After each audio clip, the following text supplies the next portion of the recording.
Hey, it's Jason here. Today, I'm going to be going over some of the myths that you may have around octane level in fuels that you might be putting in your car.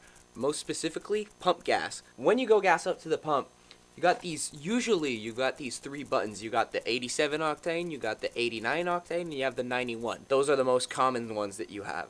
Some places you have the 93, in other places you have the E85. Now, I'm not even going to talk about E85, that's a total different subject. Going back to what we started the 87. The 87 is the average Joe gas. It's the cheapest one out there. So it's around here, it's about $5 a gallon, which is generally low. That's where I live, it's generally low. It's the one most people will buy. And then you have the 87, which is a little bit more expensive, and then you got the the 89, this is a little bit more expensive.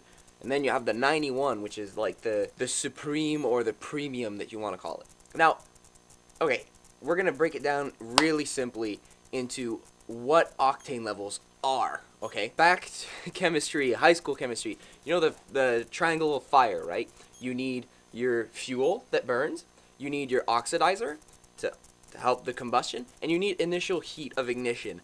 Now, what octane does is raises the initial heat of ignition.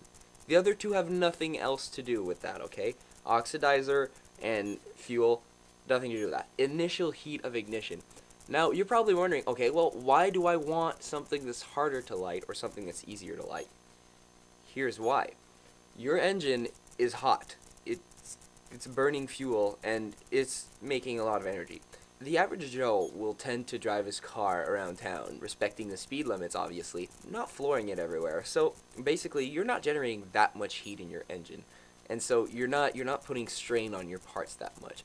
And you don't really need the fuel to be harder to light. In that case, you're going to be putting regular in your car. Now, let's say you wanted to drive your car like a race car everywhere and floor it all the time, be cranking your engine at much higher RPMs, then premium gas is going to be your friend. Why? Because it's much hotter at high RPM. You're burning more fuel, that's generating more heat, and you're generating more energy, and energy is heat, right? Here's why you want the fuel to be harder to light. Because in a gasoline engine, ignition of the fuel is meant to happen in a specific moment. And if it happens at another moment than that, it can be very detrimental to your engine and cause some severe damage. So, why would the fuel be harder to light? When you're looking for more performance, you're usually revving your car a little higher RPM, generating more heat, and sometimes you have power outers, which is forced induction. And forced induction is compressing the air before it makes its way into your engine. So in that way, you're already generating a lot of heat. And if it makes its way into the engine, and it gets hot enough inside of it for the cheap 87 octane to ignite, the ignition won't happen at the right time.